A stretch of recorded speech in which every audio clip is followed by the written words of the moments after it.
Огромный тигр приблизился к рейнджеру Нико, которого жестоко привязали к дереву в самом сердце амазонских джунглей. Нико был связан и оставлен умирать браконьерами. Его тело ломило от боли, а надежда почти угасла. Грубая потрепанная веревка глубоко врезалась ему в руки и грудь, удерживая неподвижно у шершавой коры. Тигр остановился всего в нескольких шагах. Его янтарные глаза неотрывно следили за Нико. Воздух гудел от опасного, тревожного молчания. Нико с трудом пытался успокоить бешеное биение сердца, вглядываясь в устрашающую фигуру хищника, надеясь увидеть хоть намек на узнавание. И тогда он заметил это. Потускневший, неровный шрам, тянущийся вдоль правого плеча тигра. След от старой, почти смертельной раны, которую Нико сам зашивал много месяцев назад. Тогда в своей лесной хижине он спас раненую тигрицу, принесшую ему больного детеныша. А сейчас перед ним стоял великолепный тигр, который с тех пор держался в тени. Тигр переступил с лапы на лапу, перевел взгляд с лица Нико на толстые канаты, стягивавшие его туловище. Он опустил массивную голову. Темные полосы скользнули по влажной земле. Из его груди раздалось глухое рычание. Звук, который Нико узнал. Это была не агрессия, а что-то близкое к признанию. Тигр осторожно вытянул морду и коснулся веревки. Затем отступил, будто оценивая сложность узлов. Нико попытался заговорить. Из горла вырвался хрип. Слабый, обезвоженный, надтреснутый. «Это я, Нико. Помнишь меня?» – прошептал он. Тигр слегка взмахнул ухом. Едва уловимый жест, словно подтверждение, что он слышит. А потом начал действовать, с точностью, противоречащей его размерам. Он использовал передние лапы, чтобы тянуть толстые пряди каната, аккуратно избегая соприкосновения с кожей Нико. Работа шла медленно. Канаты были туго затянуты. Нико ощущал прилив адреналина, перемешанный с глубокой тревогой. Если тигр ошибется, один укус может привести к страшной травме. Но хищник действовал точно, сосредоточенно, почти как хирург. Его предыдущий опыт с человеческой заботой, похоже, перевелся в непоколебимое доверие. Доверие, с которым он теперь действовал. Вдруг тишину джунглей разорвал резкий пронзительный вой. Вдалеке, между густыми зарослями и деревьями, показалась одичавшая стая волков. Не местные хищники, а искусственно выпущенные браконьерами, как экзотическая охотничья добыча. Их тела были напряжены, глаза горели яростью. Они учуяли запах неподвижного человека и сосредоточенного тигра. Тигр замер. Он поднял голову, мгновенно переключившись с веревок на приближающуюся опасность. Главная волчица, крупная, со шрамом на морде, первой бросилась вперед, ведя остальных. Перед тигром встал отчаянный выбор: продолжать спасение или защитить их обоих. Стая приближалась стремительно. Противостояние между одиноким тигром и агрессивной стайкой волков обострилось в считанные секунды. Тигр сделал выбор. Он шагнул между Нико и стаей и встал перед ним как страж. Раздался оглушительный рев, потрясший землю под ногами.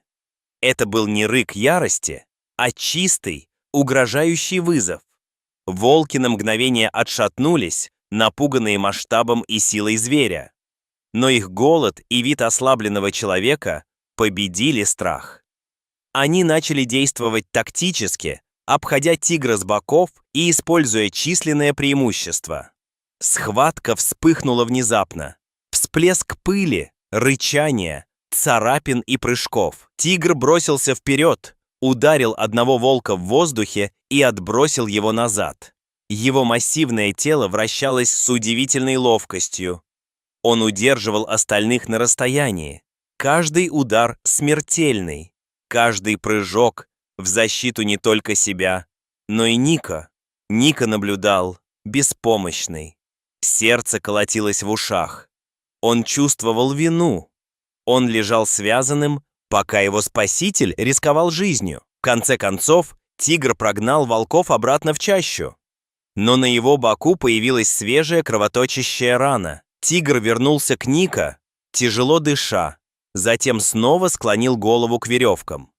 Он зарычал, не угрожающе, а со смыслом. Его взгляд метался между лицом Нико и узлами. Это был вопрос, мольба. «Помоги мне помочь тебе». Нико, измотанный, но решившийся, начал царапать пальцами место, где веревка была чуть слабее. Он стирал ее о кору и поранил кожу, но не останавливался. Тигр наблюдал, напряженно и внимательно. Когда Нико кивнул в сторону ослабленного участка, а затем указал взглядом на тигра, тот понял. Вновь опустил голову, глубоко вдохнул и сделал мощный, быстрый укус. Веревка лопнула. Нико упал на бок, его тело ударилось о землю. Он был свободен, но дезориентирован. Поднявшись, он инстинктивно отскочил от тигра, хотя тот не сделал ни единого враждебного движения. Опасность еще не миновала. Из-за деревьев показалась группа других тигров, самка и подрастающие молодые особи. Привлеченные шумом боя, они не знали предыстории.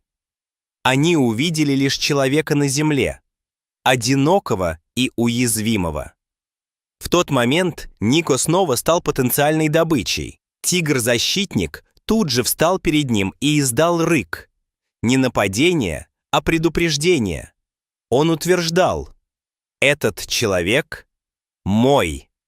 Новоприбывшие замерли, сбитые с толку его поведением.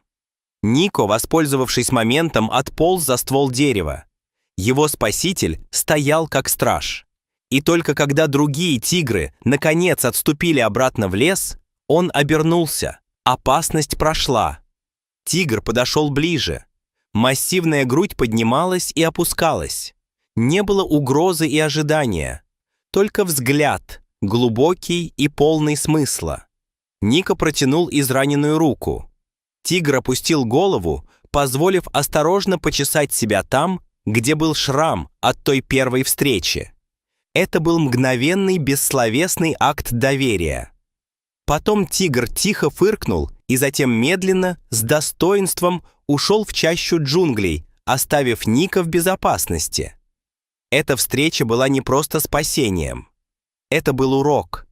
Добро, оказанное без ожидания благодарности, не забывается. Позже Нико помог поймать тех самых браконьеров.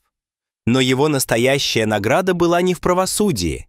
Это было подтверждение всей его жизни. Связь между человеком и природой возможна. Дорогие зрители, что вы думаете об этой истории? Расскажите, пожалуйста, в комментариях. А если вам понравилось это видео, ставьте лайк и подписывайтесь на наш канал. До свидания.